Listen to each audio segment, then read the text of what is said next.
할렐루야. 네, 현장과 온라인 영상을 통해서 함께 하시는 우리 모든 광연의 성도님들을 예수님의 이름으로 환영하고 축복합니다. 네, 우리 옆에 있는 분들 보시면서 이렇게 인사했으면 좋겠습니다. 믿음으로 접촉합시다. 아멘. 네, 오늘 이 시간 말씀을 통해서 믿음으로 접촉하는 저와 여러분 되기를 간절히 소망합니다. 요즘은 새로운 소비 트렌드를 가지고 있습니다. 예전에는 물건을 사기 위해서는 어떻게 했습니까? 시장으로 직접 가거나 이제 가게로 갔습니다. 그래서 직접 물건을 만져보기도 하고 또 먹어보기도 하고 이제 그렇게 해서 구매를 했죠. 근데 요즘은 어떻습니까? 실제로 가지도 않고요. 그냥 집에서 핸드폰으로 그리고 또 컴퓨터로 클릭 몇 번만 하면 물건을 구매할 수 있습니다. 직접 만지지도 않았고 또 먹어보지도 않고 또 냄새도 맡지 못하지만 그냥 온라인상으로 사진 이런 거 보고 구매하는 거죠. 이제 이런 구매 트렌드가 이 택배 회사들도 좀 변화시켰습니다. 이전에는 한 일주일 정도 생각하고 물건을 미리 주문하고 했는데 요즘은 어떻게 합니까? 다음 날 오지 않으면 예민해집니다. 핸드폰을 자꾸 보게 되고요. 그래서 배송들도 여러 가지 이름들이 생겼습니다. 빠른 배송, 그거보다 더 빠르기 위해서 총알 배송, 그리고 어디든지 가기 위해서 로켓 배송, 그리고 당일 배송, 이제 새벽 배송 등등 많은 배송들이 생겼죠. 정말인지 놀라운 세상입니다. 그래서 자기 전에 몇 번의 터치만 이루어지면 다음 날 새벽에 우리 집 문 앞에 물건이 도착해 있죠. 그러나 이런 현상들이 가지고 오는 단점들도 있습니다. 무엇이 있을까요? 바로 서로 만나거나 접촉이 없다라는 겁니다. 대면하지 않고 그냥 접촉하지 않고 이제 고립되는 일들이 참 많아진다는 거죠. 제가 예전에 한번 뉴스를 보다가 이런 기사를 봤는데 조금 저는 충격이었습니다. 뭐였냐면 이 서울시 안에도 이 고립되어서 혼자 살아가는 청년들이 많다라는 거죠. 그래서 며칠 동안 그리고 좀 길 경우는 몇 주 동안 심지어는 몇 년 동안 집 밖에도 나오지 않고 살아가는 이 서울시의 청년들이 있다라는 겁니다. 혼자 살면서 사람들을 만나지도 않고요, 또 밖에 나가지도 않습니다. 자기 스스로 자처해서 하는 고립도 있겠지만 이 사회가 또 세상이 주는 그 불안함 때문에 나가지도 않는 청년들도 있다라는 것이죠. 그래서 오늘 본문 속에서도 이 고립되어서 살아갔던 한 사람이 등장을 하게 되는데요. 다른 사람들에게는 되게 자연스러운 일이었지만 그에게는 자연스러운 일이 아니었고요. 또 간절히 바라는 모습이었습니다. 어떻게 보면 모든 것에서 이 고립되어서 살아갔던 한 사람이 오늘 본문에 등장하게 되는 거죠. 그러나 그는 오늘 본문에서 이 고립되어 살던 그 삶과는 전혀 다른 삶으로 그가 바뀌게 됩니다. 도대체 그에게 무슨 일이 있었기에 이런 고립되었던 그 삶에서 벗어날 수 있었는지, 또 어떻게 회복될 수 있었는지 오늘 본문을 통해서 함께 살펴보기를 원합니다. 오늘 본문은요, 이 사건들 사이에 이제 가운데 포함된 이야기입니다. 성경은 이 구절을 통해서 자기가 강조하고 싶은 것을 드러내는데요. 그 중에 한 가지가 바로 이 샌드위치 구조라는 겁니다. 그래서 한 가지 이야기 사이에 이 다른 이야기를 넣음으로써 성경이 무엇을 강조하고 싶은지 우리에게 이야기해 주는 것이죠. 오늘 본문도 잘 살펴보시면 어떤 한 가지 이야기 안에 이 이야기가 들어가 있습니다. 앞에 본문을 잠깐 보도록 하겠습니다. 회당장 중에 하나인 야이로가 하는 이가 와서 예수를 보고 발 아래 엎드리어. 아멘. 누가 등장합니까? 바로 회당장 중에 하나인 이 야이로라는 사람이 등장했습니다. 예수님이 군대 귀신을 다 쫓으신 다음에 이 바다 건너편으로 오셨을 때 무리들이 모여들었는데 그 무리들 사이로 야이로라는 회당장이 예수님 앞에 등장한 것이죠. 당시 회당은 이 백성들이 거기서 예배를 드리며 또 함께 음식을 나누며 교제했던 곳입니다. 즉 예배를 통해 먹을 것을 통해 이 생명을 살리는 곳이었죠. 오늘날로 말하면 이 교회와도 같습니다. 그렇다면 회당장은 어떤 사람입니까? 회당장은 이 회당에서 드리는 예배의 주관자로서 그 공동체의 약간 지도자급이었습니다. 그래서 많은 사람들의 존경을 받았죠. 많은 사람들의 존경을 받고 또한 부족한 것이 없어 보이는 이 회당장이 왜 예수님께 나와 엎드렸습니까? 여러분도 잘 아시는 것처럼 하나밖에 없는 자기의 딸이 죽게 되었기 때문입니다. 회당장인 야이로의 이름의 뜻이 무엇이냐면 바로 내가 살리리라 라고 하는 그 뜻을 가지고 있습니다. 그러니까 회당장의 목적은요, 예배를 통해서 또 유괴 양식을 통해서 생명을 살리는 목적이 있는 것이죠.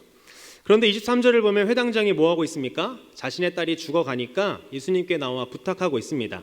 예수님, 내 어린 딸이 죽게 되었사오니 그 위에 손을 얹어 살게 해주세요 라고 말하죠. 그래서 내가 살리리라 라고 하는 그 뜻을 가진 회당장 야이로는요, 정작 자신의 딸은 살리지 못하는 모습을 보여줍니다. 이것을 통해서 성경이 우리에게 무엇을 말하는 것일까요? 바로 당시 그 시대 그 유대교가 가진 한계가 무엇인지 우리에게 말해주고 있는 것입니다. 회당에 대한 것으로는 그 백성들을 살리지 못하는 모습, 회당이라는 이름만 있지 이 절망 가운데 있는 모습을, 그 시대의 모습을 우리에게 말해주고 있는 것이죠. 24절에 보면 그 예수님이 그 이야기를 들으시고 어떻게 하십니까? 이에 그와 함께 가실새 큰 무리가 따라가며 애워싸 밀더라 라고 말합니다. 예수님은 가지 않으시고요, 솔직히 원격으로도 치료가 가능하십니다. 그냥 말씀 한마디시면 되죠. 근데 예수님은 직접 가는 수고를 보여주십니다. 그리고 예수님과 함께 사건의 주인공이 등장하고요, 그리고 큰 무리도 등장을 합니다. 어찌 보면 같은 입장의 그 유대 공동체인 것이죠. 자신들의 힘으로는 살리지 못해서 예수를 따라가는 무리들 말입니다. 그때 성경은 누구를 소개합니까? 25절에 우리 말하고 있는데요, 함께 읽어보겠습니다. 12해를 혈루증으로 앓아온 한 여자가 있어. 아멘. 그 무리 중에서 12년 동안 혈루증을 앓은 여인이 등장합니다. 본문에서는 계속 강조해서 무엇을 강조하고 있냐면요, 숫자를 강조하고 있습니다. 숫자 무엇입니까? 바로 12입니다. 앞에서 회당장 야이로가 살려달라는 그 딸의 나이가 몇 살이었을까요? 오늘 본문 뒤쪽에 보시면 42절에 12살을 우리에게 말해주고 있습니다. 그러니까 이 여인도 12년 동안 혈루증을 앓아온 여인이었고, 또 그 회당장 야이로의 딸도 12살 된 딸이었습니다. 그러니까 성경에서는 이런 숫자들이 의미하는 것도 참 중요한데요, 12는 어떤 의미일까요? 성경에서 이 12는요 완전수를 말합니다. 그러니까 10이라고 하면은 구약에서는 누가 생각납니까? 이스라엘의 12지파, 그리고 신약에서는 12제자가 생각납니다. 결국 이 10이라는 숫자의 의미는요, 성경에서 완전수이면서 그 이스라엘을 상징하는 숫자인 것이죠. 그러니 12살 딸이 의미하는 것은 바로 그 이스라엘을 의미하고요, 또 바로 죽어가는 딸은 영적으로 죽어가고 있는 이스라엘을 성경은 그렇게 그 야이로의 딸을 통해서 말하는 것입니다. 12년 동안 혈루증을 앓아온 여인은 어떻습니까? 성경은 이 12년 동안의 혈루증을 통해서 죽어가고 있는, 점점 피를 흘리고 죽어가고 있는 이스라엘을 이것을 통해서 말해주고 있는 것이죠. 우리는 12살 딸을 살리려 하는 그 회당장 야이로 이야기 속에 등장하는 그 혈루증 여인을 통해서 그렇다면 오늘 무엇을 깨달을 수 있을까요? 저는 오늘 말씀을 통해서 여러분들과 이것을 나누기 원합니다. 어떻게 하면 우리의 믿음을 유지하고 그 하나님의 은혜를 경험할 수 있는지, 그 혈루증 여인의 모습을 통해서 두 가지를 함께 나누기를 원합니다. 첫 번째로 함께 나누기 원하는 것은요, 믿음은 거룩한 기대라는 것입니다. 거룩한 기대를 하는 그 믿음만이 우리의 믿음을 유지하고 하나님의 은혜를 경험할 수 있다는 것이죠. 26절에 보면 이 12년 동안 혈루증을 앓은 여인의 삶은 어땠습니까? 우리 함께 읽어보겠습니다. 많은 의사에게 많은 괴로움을 받았고 가진 것도 다 허비하였으되 아무 효험이 없고 도리어 더 중하여졌던 자에. 아멘.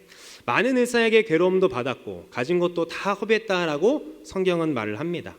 병원에 가서 의사에게 괴로움을 받았다는 게 뭘까요? 치료를 받으면 좋아야 되는데 오히려 괴로움이 더 많았다라고 말하고 있습니다. 혈루증은요, 레위기에서 말하는 이제 유출병인데요, 여자의 자궁에서 계속 피가 나오는 증상으로 율법에서는 약간 부정하다고 생각하는 그런 질병이었습니다. 그래서 혈루증을 가진 그 사람들의 삶은요 평안하지 않았고요, 늘 피폐했고 늘 고단했습니다. 그 당시에는 이 세 종류의 인간을 부정하다라고 그렇게 말을 했는데요, 지금과는 다르게 그냥 그 당시에 그렇게 하는 거니까 오늘날에는 그렇게 생각하지 않다라고 생각해 주시면 되겠습니다. 그 세 가지가 무엇이냐면 바로 여자로 태어난 것, 부정하다고 생각했고요, 두 번째는 이방인인 것, 부정하다고 생각했고, 마지막은 장애로 태어난 것을 그 당시에는 부정하다고 했습니다. 그러니까 유출병은 여인들 중에 가장 부정했던 병이었습니다. 그래서 사질로 내몰렸고요, 거리로 돌아다녀서도 안 됐습니다. 왜냐하면 그가 만지는 것은 다 부정하다고 여겼기 때문에 밖에 나가서 뭘 만지지 못하겠던 것이죠. 여러분, 한 달이나 몇 주라도 병에 걸리면 삶이 확 달라지고 어려워지는데 12년 동안 부정하다고 여겼고요, 또 병에 시달렸다면 그 여인의 삶은 어땠을까요? 아마도 철저히 모든 것에 고립되어 살았을 것이고요, 아마도 희망이 없었을 것입니다. 당시에 또 병원은요 아무나 갈 수 없었습니다. 그래서 어떻게 보면 이 여인은 병에 걸리기 전에 상당한 재력이 있었던 것으로 추측할 수 있습니다. 그런데 지금은 어떻습니까? 많은 병원을 돌아다녔지만 또 많은 돈을 사용해 봤지만 치료가 되는 것이 아니라 오히려 고통이 더해져 갔다라는 거죠. 의사가 치료는 못 해주고 고통만 더해준 겁니다. 중하여 가던 차에라고 성경은 말하고 있는데요, 이 뜻은 이 죽어가는 것 같은 상황을 말해주는 것입니다. 그러기에 그 여인은요 어느 그룹에도 들어갈 수 없는 상황이었습니다. 회당에도 들어갈 수 없어서 예배도 드릴 수 없었고요, 다른 사람들과 교제도 할 수 없었죠. 어떤 생각이 들었을까요? 아, 나는 거절받은 사람이구나, 나는 이 땅에 왜 태어났을까? 그런 생각들을 많이 하면서 살아갔을 것입니다. 근데 그 상태로 그가 12년을 살았는데요. 그 여인이 나중에 예수님에게 어떤 평가를 받습니까? 예수님께서 이렇게 말씀하시죠. 내 믿음이 너를 구원하였다. 그녀의 믿음을 예수님께서 인정을 해 주신 것입니다. 무엇 때문입니까? 우리 27절 말씀 함께 읽겠습니다. 예수의 소문을 듣고 무리 가운데에 끼어 뒤로 와서 그의 옷에 손을 대니. 아멘. 뭐라고 말합니까? 그가 예수의 소문을 먼저 들었다라고 말합니다. 그러니까 12년 동안 병에 걸려서 이 병원 다녀 다 보고 재산을 탕진할 정도로 또 많은 약을 사용해도 보고 그랬지만 병이 지속되기에 그녀는 절망감이 쌓여져 갔을 것입니다. 그러나 그녀에게 어떤 소식이 들려옵니까? 바로 예수에 대한 소식이죠. 오늘 본문 앞에서 일어났던 일들을 살펴보면요, 귀신 들린 사람이 치유되고 또 중풍병자가 치유되고 또 바람과 바다도 그의 음성에 잠잠해지고 또 나병 환자가 치유되었다는 그 소식, 한마디로 병 고치는 그 치유의 능력이 있는 그 예수가 이곳으로 온다라는 소식을 이 여인이 들은 것입니다. 그래서 28절에 보면 그가 무슨 생각을 합니까? 이는 내가 그의 옷에만 손을 대어도 구원을 받으리라 생각함일러라 라고 성경이 말합니다. 그녀는 예수님의 옷자락에 손을 대려고 합니다. 여기서 이 생각함일러라 라고 하는 말은요, 미완료 시제입니다. 무슨 뜻이냐면 그 여인이 그냥 한 번 생각한 게 아니라 계속해서 그것을 묵상하고 기대하고 생각했다라는 거죠. 상황은 절망적인데 여인이 계속해서 생각했던 것은 뭡니까? 내가 예수님 옷에 손만 대어도 내가 나을 것이고 나는 구원을 받을 거다라고 생각을 한 거죠.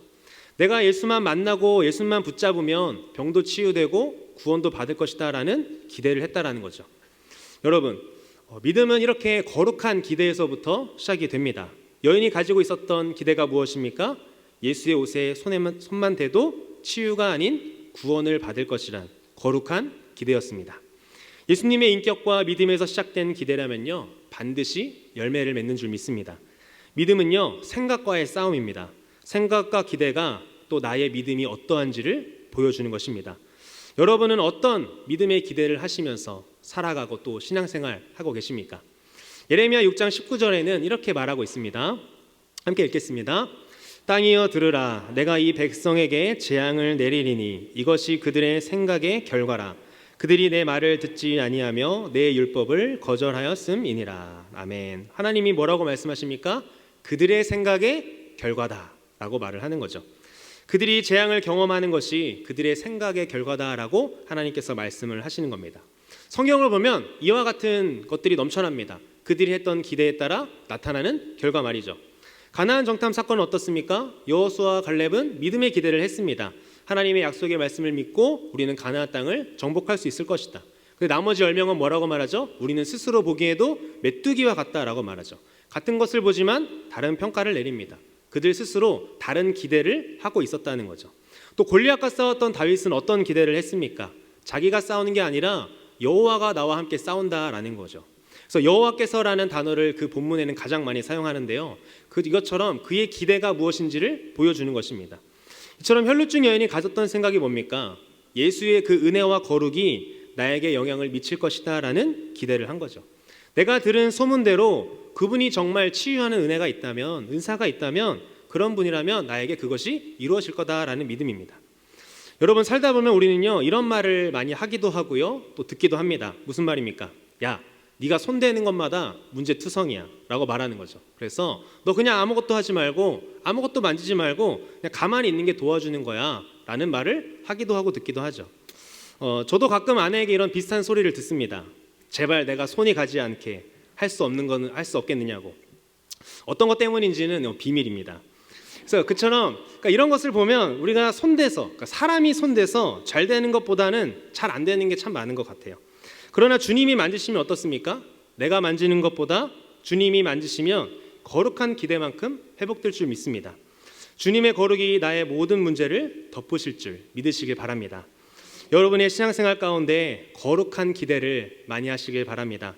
내가 손대는 것마다 문제인 것 같고 또 절망적인 그 상황 속에서 예수님이 만지시면 해결될 것이라는 믿음, 예수님이 만지시면 그 묶였던 것들이 풀리고 또 연약한 것이 회복되고 아픈 것이 치유될 것이라는 믿음 말입니다. 또한 침체되고 열정 없는 그 나의 믿음 가운데에도 주님이 만지시고 또 내가 다시 주님을 만나면 나의 믿음이 다시 한번 회복될 거라는 믿음 말이죠. 그런 거룩한 기대를 가지고 주님께 나아가는 저와 여러분 되기를 간절히 소망합니다. 이어서 두 번째는요, 이 복음에 반응하는 삶입니다. 이처럼 복음에 반응하는 삶만이 믿음을 유지하고 하나님의 은혜를 경험하는 줄 믿습니다. 여러분, 신앙생활은요, 움직여야 열매를 맺습니다. 가만히 있으면 그냥 그 자리에 있는 거죠. 그래서 순종은요, 이 진리에 대한 헌신의 문제입니다. 27절 말씀 다시 한번 읽어보겠습니다. 시작. 예수의 소문을 듣고 무리 가운데 끼어 뒤로 와서 그의 옷에 손을 대니. 아멘. 12년 동안 혈루증을 앓았던 여인은 어떤 행동을 보여줍니까? 무리 가운데 끼어 들어와서요, 예수의 옷에 손을 대었습니다. 생각해보면 이것이 그리 대단한 것인가, 그냥 다가가서 손댄 거 아니냐라고 생각할 수 있습니다. 그렇지만 그 당시의 상황, 그 여인의 처지, 그 당시의 사회 분위기를 생각하면 이 혈루증 여인이 했던 행동이 얼마나 대단한 믿음의 행위였는지를 우리는 알 수가 있습니다. 당시 혈루병 환자는요, 사람들 속에 들어가면 안 됩니다. 왜냐하면 자신이 닿는 것마다 부정하다고 생각했기 때문에 또 사람들 근처에도 못 갔죠. 그래서 손으로 다른 것을 만져서도 안 됩니다. 그래서 나병 환자는요, 깨끗한 사람을 보면 나는 부정하다라고 소리를 질러야 됐어요. 왜냐하면 나는 부정하니까 가까이 오지 말라는 것입니다. 자, 그렇지만 혈루병 여인은요, 이런 위험을 감수하면서도 주님께 나아갑니다. 예수님의 등장으로 인해서 사람들이 모였는데 내가 살리리라 라는 이 뜻을 가진 회당장 야이로가 나와서 예수님의 발 앞에 엎드리니까요, 사람들이 더 몰린 거예요. 왜요? 회당장에서 존경과 권위를 받던 야이로인데 그 야이로가 무릎을 꿇고 어떤 사람 앞에 있으니까요. 그래서 사람들이 더 많이 모인 겁니다. 웅성웅성 된 거죠. 어떻게 보면 오히려 이 혈루증 여인에게는 이 상황이 너무나도 좋은 겁니다. 왜냐하면 다른 사람들의 시선이 그 혈루병 여인에게로 간 것이 아니라 그 야이로에게 갔기 때문이죠. 만약 무리 가운데 혈루증 여인이 있다는 것을 들켰다면 어떻게 될까요? 걸리면 죽을 수도 있는 것입니다. 사람들에게 돌맞아 죽을 수도 있는 거죠. 그러나 여인은 그 예수님의 옷자락을 만지고자 하는 그 모험을 감행을 합니다. 어떤 소식을 들었기 때문입니까? 예수에 대한 소문을 들었기 때문이죠. 그것이 이 혈루증 여인에게는 한편의 복음이었습니다. 절박함이 있었기 때문에 그녀는 그 복음 앞에 반응하게 됩니다. 또한 은혜에 대한 목마름이 있었기 때문에 이왕 이 혈루증 병으로 고생하며 죽느니 그냥 예수님의 옷자락 만지다가 들켜서 돌 맞아 죽으나 아파서 죽으나 그대로니 옷자락만 만지면 문제가 해결되리라 생각하면서 이 무리들 틈에 들어가 예수님의 옷에 손을 댄 거죠. 여러분, 하나님은요, 우리가 그 복음에 반응하는 믿음을 보이길 원하십니다. 하나님도요, 독생자를 걸고 우리에게 생명을 주실 것을 약속하셨습니다. 그러니 우리는요, 그분을 믿고 행동으로 반응해야 하는 것이죠. 여러분, 여인은 예수님의 옷을 어떻게 했습니까? 예수님의 옷자락을 꽉 잡은 게 아니라 그냥 손만 댔습니다. 그런데 어떻게 됩니까? 29절에 보면요, 머리끝부터 발끝까지 치유되었음을 자기 스스로 깨닫게 됩니다. 30절 말씀 함께 읽어보겠습니다. 예수께서 그 능력이 자기에게서 나간 줄을 곧 스스로 아시고 무리 가운데에서 돌이켜 말씀하시되 누가 내 옷에 손을 대었느냐 하시니. 아멘. 예수님의 상황이 어떻습니까? 그냥 급하게 무리들 틈에 끼어가지고 그냥 그 지옥철에서 사람들 막 이렇게 움직이는 것처럼 그렇게 가고 있었습니다. 사람들에게 밀려서 그 야이로 딸에게 향하는 그런 상황이었는데요. 예수님은 무엇을 깨닫습니까? 누군가 복음에 반응하여 하나님의 은혜를 경험하게 된 것을 예수님이 깨닫습니다. 그래서 물으시죠. 뒤를 돌아보며 누가 내 옷에 손을 대었느냐. 그러나 제자들이 뭐라고 말합니까? 31절에 예수님, 무리가 에워싸 미는 것을 보시지 않으십니까? 누가 예수님께 손을 대었다고 하시는 것입니까? 라는 이런 내용의 말을 합니다. 즉 지금 이렇게 무리들이 에워싸 밀고 있는데 누가 손을 대었는지 어떻게 압니까? 라고 그렇게 물은 거죠. 지금 현장이 어떤 상황입니까? 많은 사람들이 예수님과 그 제자들을 둘러싸고 그 안에 야이로도 있고요, 먼지가 많이 일어난 상황입니다. 그래서 사람들이 다 일사정연하게 12월 종대로 해가지고 가는 것이 아니라 막 사람들이 몰려서 가는 것이죠. 막 그 석촌호수 보면 벚꽃놀이 할 때만 사람들이 있는 거 있잖아요. 나는 가기 싫은데 사람들에 밀려서 가는 것처럼 그렇게 가고 있는 겁니다. 그래서 누가 내 몸에 닿았는지 알 수도 없는 그 상황 속에서 예수님은 누가 내 몸에 손을 댔냐라고 물으시는 거죠. 분명 많은 사람들이 예수님의 몸에 부딪히고 닿으면서 정신이 없을 텐데 예수님은 자신의 옷에 손을 댄 그 여인의 손길을 느끼신 것입니다. 복음에 반응하여 자기에게 손을 내민 그 여인의 믿음을 예수님은 느끼신 것이죠. 치유보다 더 큰 것을 주기 위해서 예수님은 여인을 찾으십니다. 몰래 만지고 도망가려 했던 여인은요, 두려워하면서 예수님께 사실대로 다 말을 합니다. 그랬더니 예수님은 화내시는 것이 아니라 세상 다정하게 이렇게 말씀하십니다. 따라. 이렇게 말씀하시면서 내 믿음이 너를 구원하였다라고 선포를 하시죠. 따라라는 말씀 가운데 어떤 의미가 들어가 있는 것일까요? 네가 어떤 삶을 살았는지 나는 알고 있다. 내가 어떤 믿음과 기대로 반응하여서 지금 나에게 나왔고 내 옷에 손을 댔는지 나는 안다. 내가 너의 믿음을 인정한다 라는 이런 내용들, 너의 믿음이 너를 구원했다 라는 의미들이 들어가 있을 것입니다. 여러분의 신앙은 어떠십니까? 복음에 반응하는 신앙이십니까? 아니면 세상 소식에 더 반응하는 신앙이십니까? 우리가 무엇에 반응해야 하는지 성경은 말하고 있습니다. 바로 복음에 반응하여 주님을 더욱더 붙잡는 것이 필요하다는 것입니다. 복음에 반응하는 것이 무엇입니까? 매주 예배를 통해서, 담임 목사님을 통해서 하나님께서 말씀을 통해 들려주실 때 매일 하나님의 말씀을 묵상할 때 깨닫게 하시는 것, 또 그리고 성령 하나님께서 나에게 생각나게 하시고 마음에 주시는 것, 우리가 암송도 했던 것처럼 어떤 상황에서 갑자기 외웠던 말씀을 생각나게 하시는 것, 또 새롭게 도전을 주시고 하나님을 갈망하는 마음을 주실 때, 그것이 다 바로 복음에 반응하는 것들인 거라 믿습니다. 그때 여인이 군중 가운데 들어가 예수님의 옷자락을 만진 것처럼 주님이 말씀하시는 그 음성에 반응하여 순종하는 것이 바로 복음에 반응하는 삶인 줄 믿습니다. 주님께 나아가 나의 모든 마음을 토로하며 주님이 필요합니다. 주님만이 나의 해결자이십니다. 라는 믿음으로 주님 앞에 나아갈 때 예수님은 무리가 아니라 우리의 고백을 여인이 예수님의 그 옷자락을 만진 것처럼 느끼시고 그 예수님의 능력을 우리에게 부어 주실 것입니다. 말씀을 맺겠습니다. 여러분, 혈루증 여인은요, 이 자신의 거룩한 기대와 그리고 복음에 반응하는 삶으로 이 진정한 회복을 경험했습니다. 예수님의 옷자락에 손을 댐으로 그는 육체적인 치료뿐만 아니라 구원의 은혜를 경험하는 영적인 회복을 이루었죠. 그리고 건강한 몸으로 다시 어디로 나갈 수 있습니까? 회당에 갈 수 있습니다. 예배 공동체로 나가서 예배가 회복되었고요. 또한 사람들과 접촉할 수 있었고 공동체로 들어갈 수 있었습니다. 그래서 교제할 수 있는 은혜를 얻었습니다. 이런 관계의 회복도 그는 경험했죠. 이처럼 예수님을 만나고 또 예수님의 은혜를 경험한 사람은요, 온전한 회복을 경험하게 되는 줄 믿습니다.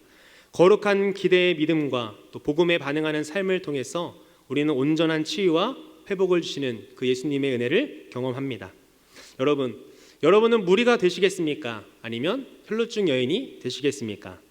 믿음의 행동이 우리에게 있어야 합니다. 만약 말씀을 듣고도 또 그 예수님의 소문을 듣고도 하나님이 주신 그 마음을 깨닫고도 아무런 반응이 없다면요, 우리는 그 예수님 주변에 있었던 무리와 별반 다르지 않을 것입니다. 예수님도 그런 접촉이 의미가 없는 접촉일 것입니다. 무리의 터치와 또 믿음을 가진 혈루증 여인의 터치, 의미가 없는 접촉과 믿음을 가진 자의 접촉인 것이죠. 믿음을 가지고 손을 댄 자는 예수님의 은혜를 경험했지만 스치듯 예수님 옆에 있었던 사람들은 아무 일도 경험하지 못했습니다. 여러분이 예배를 드리고 신앙생활 하면서 예수님을 스치듯 지나가는 무리처럼 있는 것이 아니라 예수님의 옷에 손을 대었던 혈루증 여인과 같이 믿음으로 예수님께 손을 대기를 간절히 소망합니다. 그때 주님은 여러분들에게 말씀하실 것입니다. 누가 내게 손을 대었느냐? 따라, 내 믿음이 너를 구원하였다. 오늘 이 시간 거룩한 기대와 또 복음에 반응하는 삶을 다짐하며 믿음으로 주님께 간구하며 나아가는 우리가 되기를 간절히 소망합니다. 그렇게 간구할 때 주님은 우리의 기도를요, 무리의 접촉이나 터치가 아니라 혈루증 여인의 접촉과 터치로 여기시고 여러분들의 삶 가운데 응답하실 줄 믿습니다.